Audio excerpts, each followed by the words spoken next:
धार्मिक संस्था के वरिष्ठ और सहयोगी कलाकार,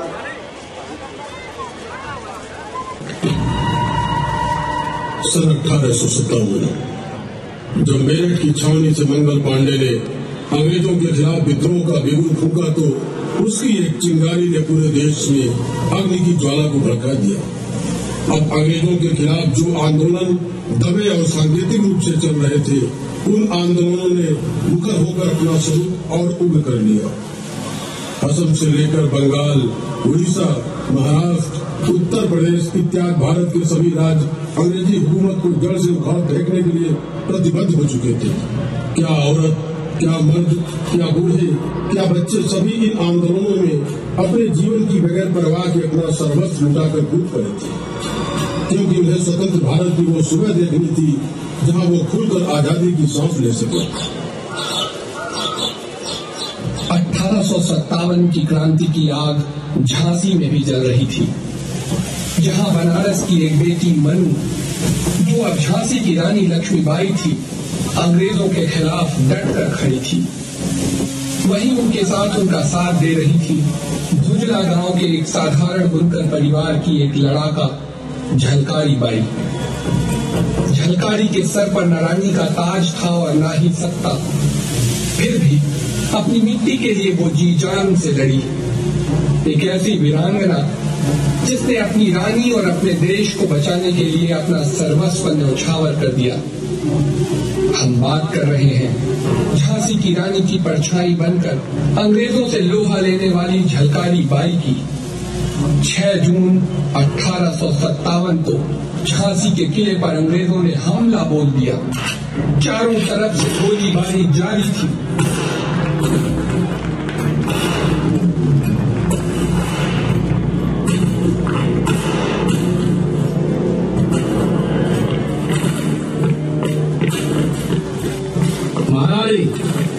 अंग्रेजों ने किले पर जिस तरह से हमला किया है, उससे लगता है कि वो बहुत जल्द किले के अंदर दाखिल हो जाएंगे।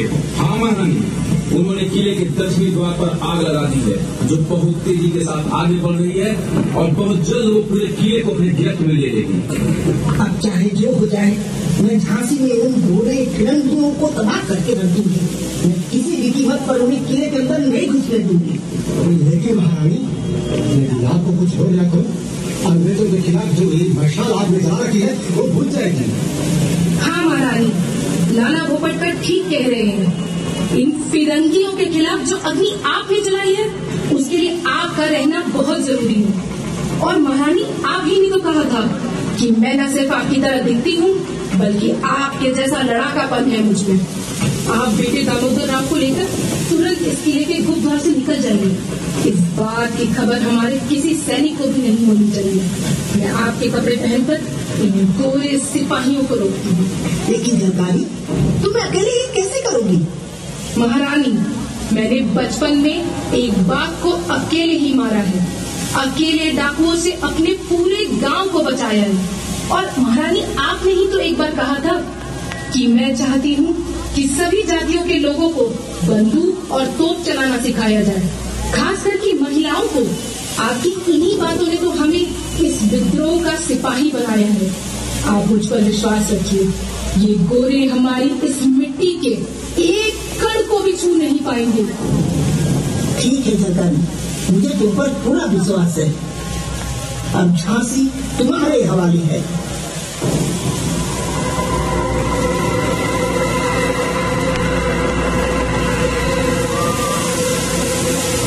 हम लड़ेंगे ताकि फिर भारत के किसी बच्चे को ये प्रश्न न पूछना पड़े कि कंपनी राज में हमारे ऊपर कैसा जुल्म होता था। हम लड़ेंगे ताकि आने वाली पीढ़ियां अपने अस्तित्व पर शोक नहीं, अपनी आजादी का जश्न मनाएं। हम जरूर लड़ेंगे ताकि हम आजाद भारत में खुलकर सांस ले सकें। अपने लोग, अपना राज, अपना गौरव, पूरब से पश्चिम तक संपूर्ण भारत। हर हर महादेव, वंदे मातरम।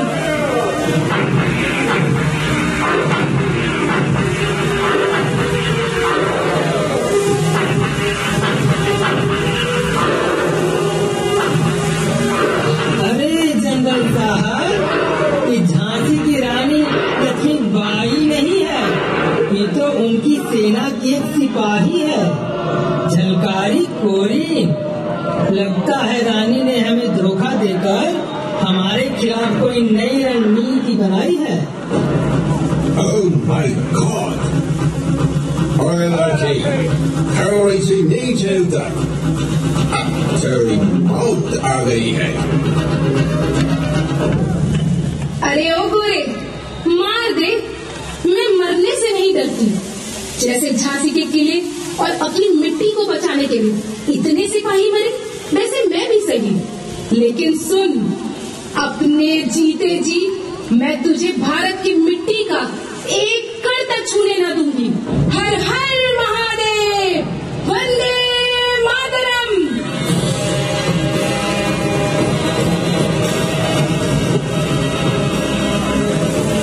डॉक्टर रानी ललकारी थी, वो तो झांसी की ललकारी है।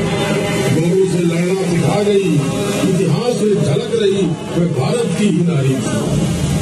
झलकारी की बहादुरी को देखकर एक अंग्रेज अफसर जनरल हिरोज ने कहा था, यदि भारत की 1% महिलाएं भी झलकारी जैसी हो जाए तो ब्रिटिश सरकार को जल्द ही भारत छोड़ना होगा।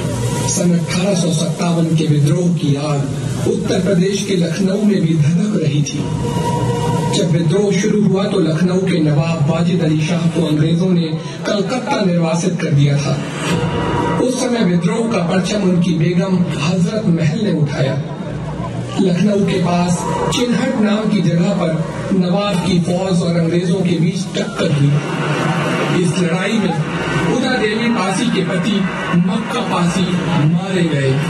उसी समय उदा देवी पासी ने अंग्रेजों को खत्म करने की कसम खाई।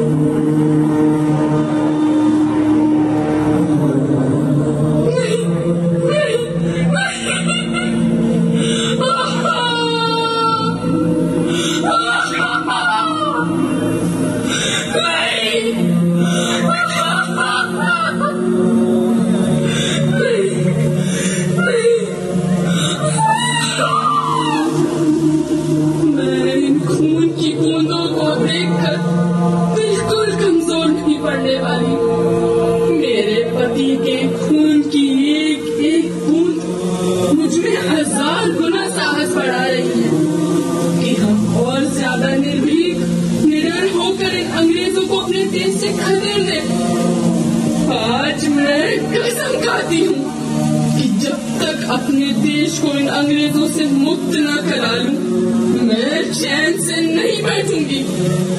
यही मेरे वीर पति को सच्ची श्रद्धांजलि होगी, जो अपने खून की बूंदों से इस देश को आजादी दिलाते हुए शहीद हुए। मैं वो मशाल बनूंगी जो हर भारतीय के अंदर आजादी की भूख बनकर दहके। सुनो भाई, तुम्हें मालूम है उन फिरंगियों की अगली चाल क्या है? उदा, हमारे साथियों ने लखनऊ रेजिडेंसी में ब्रिटिश सेना के हजारों सैनिकों और अधिकारियों को मार गिराया। उसी घटना से ये गोरे बौखला गए हैं और हमारे साथियों को ढूंढते फिर रहे हैं। और सार्जेंट फोर्स मिशन ने तो सिकंदरबाग को घेर कर हमारे आजादी के साथियों को निर्ममता से मारकर 6 फीट तक लाशों का ढेर लगा दिया है। और ये भी खबर है कि बंगाल से अंग्रेजी शासन की टुकड़ी जल्द ही सिकंदरबाग पहुंचने वाली है। ठीक है, आने दो उन गोरों को। वो हमारी इस जमीन पर कदम तो रखेंगे, लेकिन ज्यादा देर इस आबो हवा में सांस नहीं ले पाएंगे। मैं उन गोरों को उनके मंसूबों में कामयाब नहीं होने दूंगी।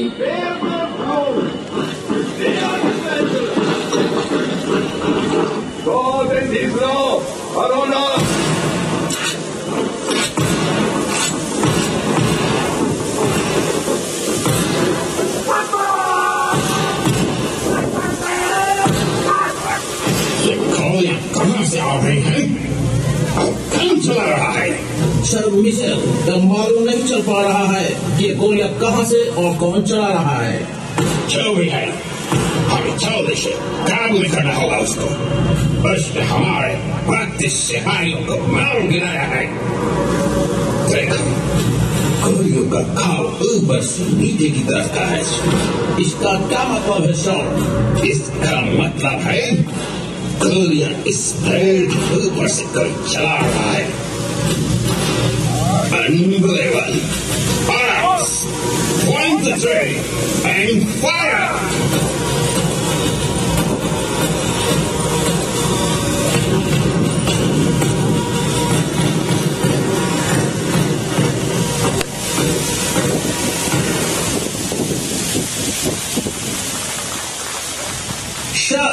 ये कोई मैन नहीं, ये तो कोई वोमैन है। इसका नाम उदा देवी पासी है। What?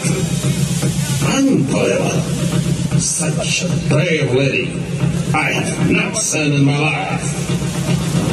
Pardon, sorry, Zia. Uda की तरह हो जाए, हम कुछ ही दिन में तेरे छोड़कर क्या हो जाएगा? सुरखिया को जीवे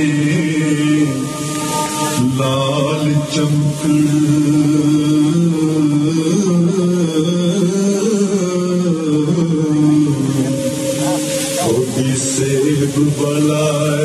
उदा देवी पासी की शहादत से प्रभावित बहुत सी महिलाएं जंग आजादी में कूद गई थी।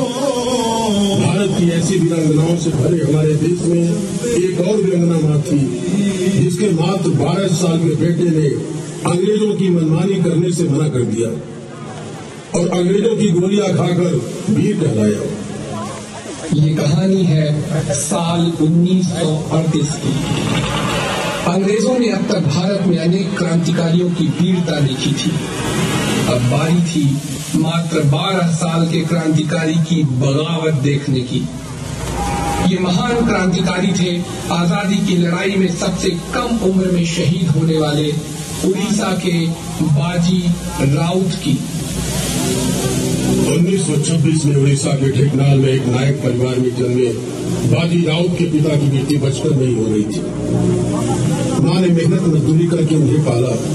थोड़े बड़े होने पर बाजीराव नाव चलाने लगे थे। उसी समय वहां के राजा शंकर प्रताप और सिंहदेव ने अंग्रेजों के साथ मिलकर अपनी ही प्रजा पर खूब अत्याचार किया। उसी समय एक क्रांतिकारी हुए वैष्णव चरण पटनायक, जो रेलवे में बतौर पेंटर काम करते थे। वीर वैष्णव ने प्रजामंडल नामक एक दल बनाया, जिसमें बच्चे भी शामिल होते थे, जिन्हें वानर सेना कहा जाता था। जब ढेकनाल में बगावत के स्वर ऊंचे होने लगे, तो वहां के राजा ने अंग्रेजों के साथ मिलकर 250 ब्रिटिश सैनिकों की टुकड़ी क्रांतिकारियों को खोजने में लगा दी। कुछ क्रांतिकारी पकड़े गए और कुछ मारे गए। 10 अक्टूबर 1938 का दिन वीर वैष्णव को ढूंढते हुए अंग्रेज नीलकंठ घाट पर दबिश देने की तैयारी में थे। घाट की चौकसी करना बहुत जरूरी है, लेकिन अंग्रेज किसी को छोड़ेंगे नहीं। मैं जाऊंगा घाट की चौकसी करने के लिए। नहीं बेटा, तू तो अभी बहुत छोटा है, तू कैसे जा सकता है? नहीं दादा, हम छोटे जरूर हैं, पर हम बहुत बहादुर हैं। वो अंग्रेज हमारा कुछ भी नहीं बिगाड़ पाएंगे। यह हो सकता है शायद अंग्रेज बच्चों पर गोलियां न चलाएं और हमें वहाँ से सूचनाएं भी मिलती रहेंगी। मैं उनकी गोलियों से नहीं डरता। मैं ही जाऊंगा। इस घाट की चौकसी करने की जिम्मेदारी मैं लूंगा। नहीं बेटा, तू ही तो मेरा सहारा है। अंग्रेज बहुत जालिम होते हैं बेटा। क्या बच्चे क्या बूढ़े, उन्हें कुछ निकल नहीं आता। तू मत जा मुझे छोड़ के बेटा, मत जा। माँ, तू मत रो माँ, तुम एक बहादुर की माँ हो। मैं घाट की चौकसी के लिए जाऊंगा। अगर आजादी मिली तो तेरा सहारा ये पूरा देश होगा माँ। चलो हम घाट के उस पार जाओ। नहीं, ये नाव घाट के उस पार नहीं जाएगी। तुम्हारा आदेश मानने से इनकार करते हो? मैं ही नहीं, अब वो दिन दूर नहीं जब सारा देश तुम्हारे आदेश को नहीं मानेगा। चले जाओ यहाँ से। यू ब्लैक इंडियन के बच्चे, सलाम लगाता है।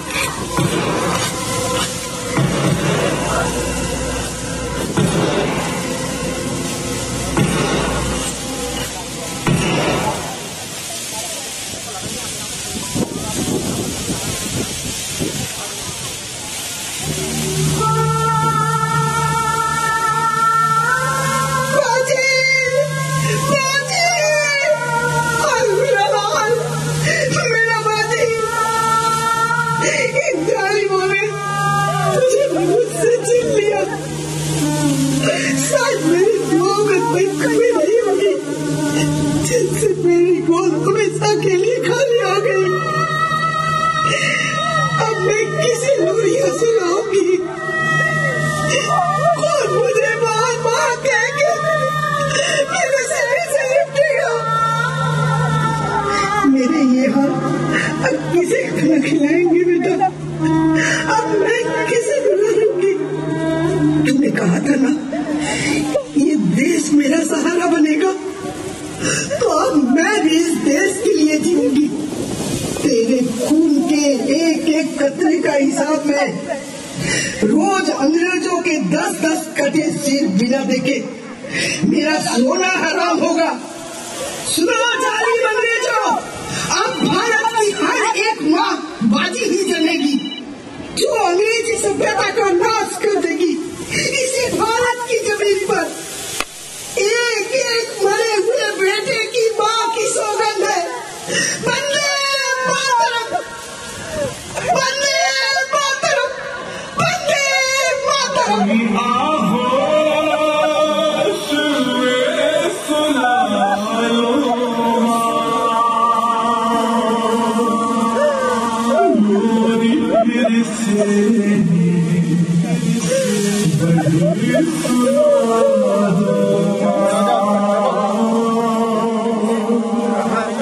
को हमेशा हमेशा के लिए गौरवान्वित कर दिया। इन बच्चों की शहादत ने पूरे देश को झकझोर कर रख दिया। आंदोलनकारी और भी आक्रोशित हो उठे।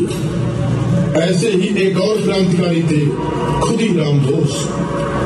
जिस उम्र में युवा अपने जीवन को लेकर रंगीन सपने करते हैं, महज 18 साल की उम्र में खुदीराम बोस देश के लिए फांसी पर चढ़े।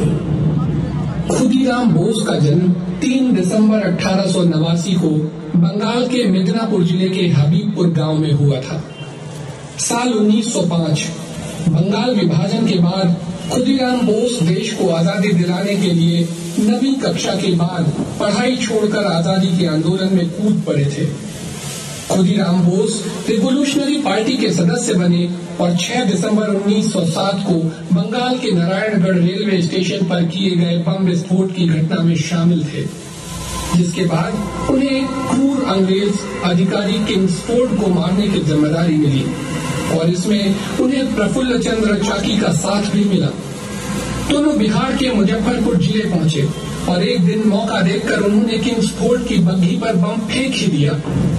दुर्भाग्य की बात ये कि उस बग्घी में किंग्सफोर्ड मौजूद ही नहीं था। इसके बाद अंग्रेज पुलिस उनके पीछे लग गई। आखिरकार वैनी रेलवे स्टेशन पर उन्हें घेर ही लिया गया।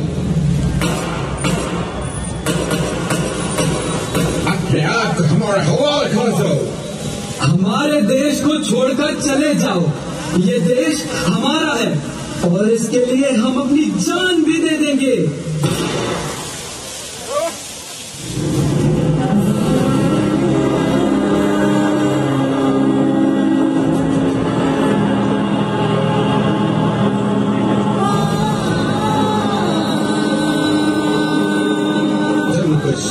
चाहते हो?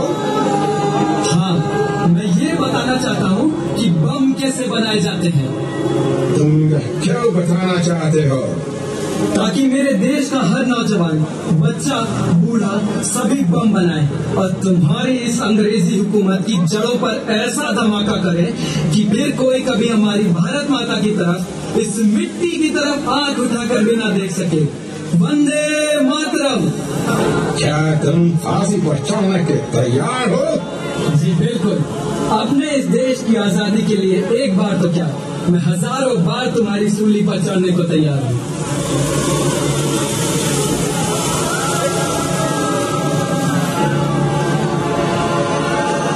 तुम्हारी कोई आखिरी इच्छा है? हाँ, मुझे मेरी भगवत गीता दे दी जाए।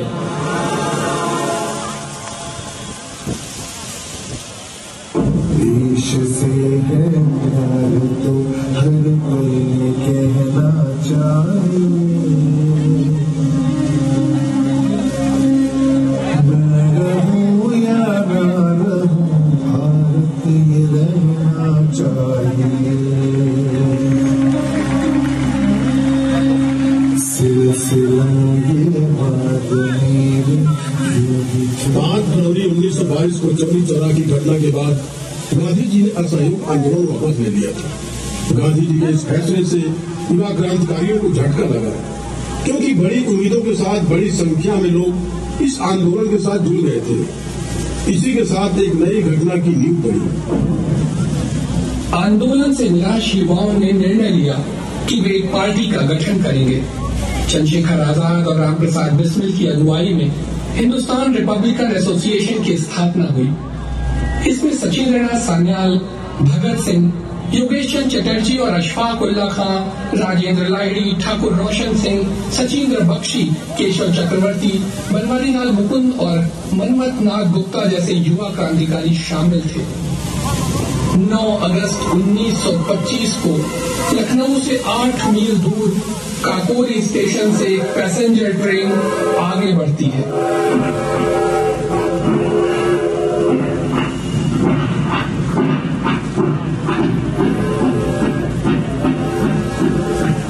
कोई भी अपनी जगह से हिलेगा नहीं। हमारे साथियों ने गार्ड को निशाने पर रखकर एक ट्रेन रोक दी है और जब तक हम अपना काम खत्म नहीं कर लेते कोई हिलेगा नहीं। बैठिए आप लोग, बैठिए। रोशन भाई, आप और अशफाक भाई खजाना ढूंढे, मैं इन्हें समझाने की कोशिश करता हूँ। दरअसल हम लोग क्रांतिकारी दल से हैं। अंग्रेजों के विरुद्ध हमारी लड़ाई में हमें आपके सहयोग की जरूरत है, तो कृपया शांति बनाए रखें। हम जो भी कर रहे हैं अपने देश और देशवासियों की आजादी के लिए कर रहे हैं। लेकिन इस तरह हमें ही डरा धमका कर ये तरीका ठीक नहीं। आप लोग डरे नहीं, हम पर भरोसा रखें। हमारा मकसद आपको नुकसान पहुंचाना बिल्कुल नहीं है, बल्कि हम तो ब्रितानी हुकूमत से अपने लोगों से छीना हुआ धन वापस लेने आए हैं। हाँ, हमारा तरीका अलग हो सकता है, लेकिन मकसद सिर्फ आजादी। भारत माता की जय, भारत माता की जय, वंदे मातरम, वंदे मातरम। भाई, अशफाक भाई, जल्दी कीजिए, अंग्रेजों ने हमें चारों तरफ से घेर लिया है। भगत, आजाद और साथी अपनी पूरी कोशिश कर रहे हैं, लेकिन हम सिर्फ 10 हैं और वो 50 से भी ज्यादा। इसलिए अभी हमारा वापस होना ही सही कदम होगा। जल्दी चलिए। राजेंद्र भाई, ये वक्त भागने का नहीं, लड़ने का है। हम जब तक लड़ सकते हैं तब तक लड़ेंगे। हाँ, कुछ गोरों को तो खुदा के पास भेज ही देंगे। ध्यान से भेजना भाई, कहीं दोजख की जगह कहीं और न चली जाए। सवाल ही नहीं, मेरी बंदूक सीधा दोजख ही भेजती है। बिस्मिल भाई, गोले अपने नजदीक बढ़ते जा रहे हैं और हमारी कारतूसें भी अब कम होती जा रही हैं। हमें लगता है अब हमें अपने कदम पीछे करने चाहिए। हाँ, मुझे भी ये लगता है, और फिर हमें खजाना भी सुरक्षित रखना चाहिए। ठीक है, हम लोग अलग अलग दिशा में निकलेंगे। कसली है कमर अब तो, कुछ करके दिखाएंगे। आजाद ही हो लेंगे या सर ही कटा देंगे। वंदे मातरम, वंदे मातरम, वंदे मातरम, वंदे मातरम। इनकलाब जिंदाबाद, इनकलाब जिंदाबाद, इनकलाब जिंदाबाद, इनकलाब जिंदाबाद। काकोरी की इस महीने तक लखनऊ की अदालत रिंग थिएटर में चला। लगभग 1 महीने के बाद गिरफ्तारियां शुरू हो गईं। 6 अप्रैल 1927 को जज हैमिल्टन ने इस मुकदमे का फैसला सुनाया, जिसमें रामप्रसाद बिस्मिल, राजेंद्र लाहिड़ी, रोशन सिंह और अशफाक उल्ला खां को फांसी की सजा सुनाई गई। सचिंद्रनाथ सान्याल को काला पानी और मनमथ नाथ गुप्ता को 14 साल की सजा हुई। योगेश चंद चटर्जी, मुकुंदी लाल जी, गोविंद चरणकर, राजकुमार सिंह और रामकृष्ण खत्री को 10-10 साल की सजा हुई। विष्णु शरण दुबलिश और सुरेश चंद्र भट्टाचार्य को 7 और भूपेंद्र नाथ रामदुलारे त्रिवेदी व प्रेम किशन खन्ना को 5-5 साल की सजा हुई। और फांसी का दिन आ ही गया। 17 दिसंबर 1927 को गोंडा जेल में राजेंद्र लाहिड़ी की फांसी दी गई। इसके बाद 19 दिसंबर 1927 को रामप्रसाद बिस्मिल को गोरखपुर जेल में, अशफाक उल्ला खान को फैजाबाद जेल में और रोशन सिंह को इलाहाबाद में फांसी दी।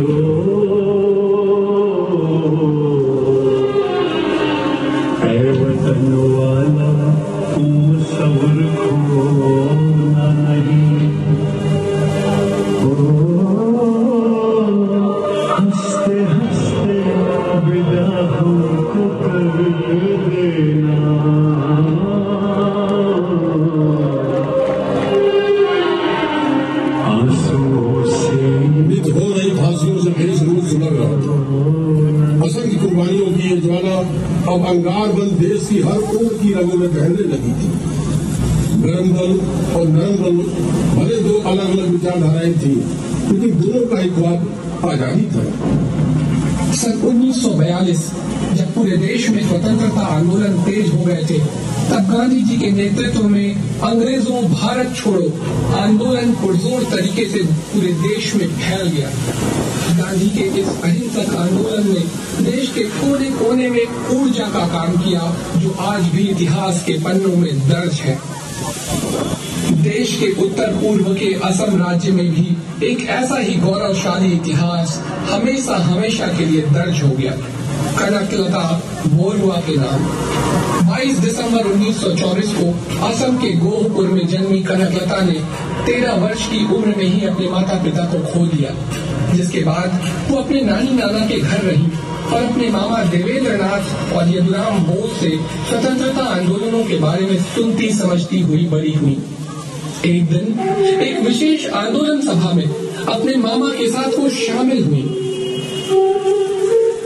मामा, हम कहाँ जा रहे हैं? बेटा, आज हमारे आंदोलन के नेता श्री ज्योति प्रसाद अग्रवाला जी ने एक गुप्त सभा बुलवाई है, उसी के लिए हम सभी आंदोलनकारी जा रहे हैं। मामा, मैं भी आंदोलनकारी हूँ ना? नहीं कनक, तू अभी छोटी है, और बड़ी हो जा तब बनना क्रांतिकारी। चल उतर, आ गए हम।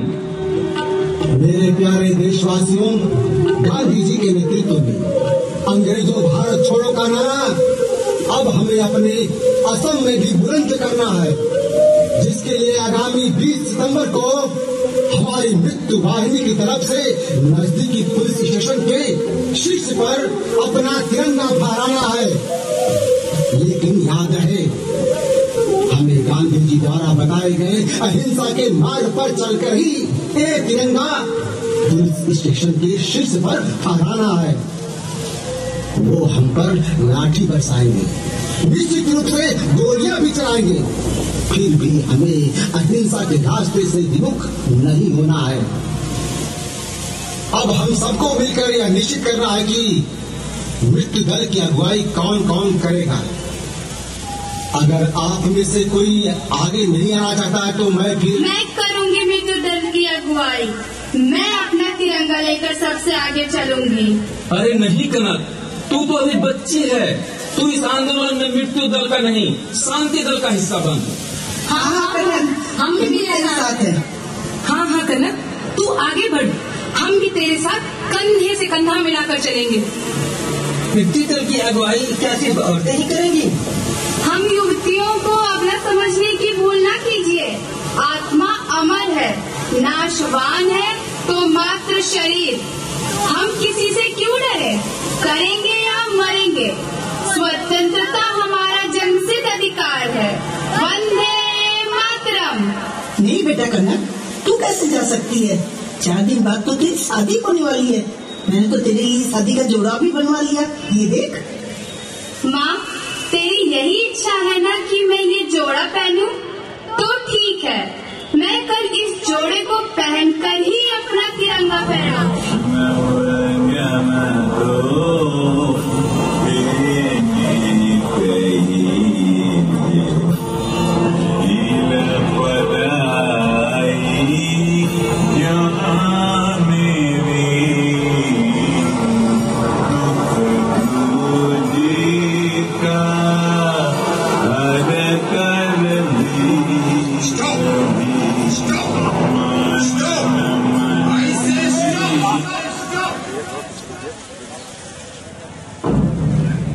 भैया, हमारा रास्ता न रोकिए।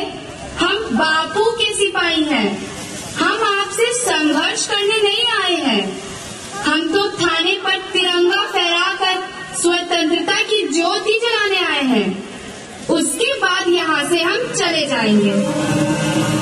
अगर तुम लोग 1 इंच भी आगे बढ़े तो गोलियों से उड़ा दिया जाएगा। हमारी स्वतंत्रता की ज्योत बुझ नहीं सकती।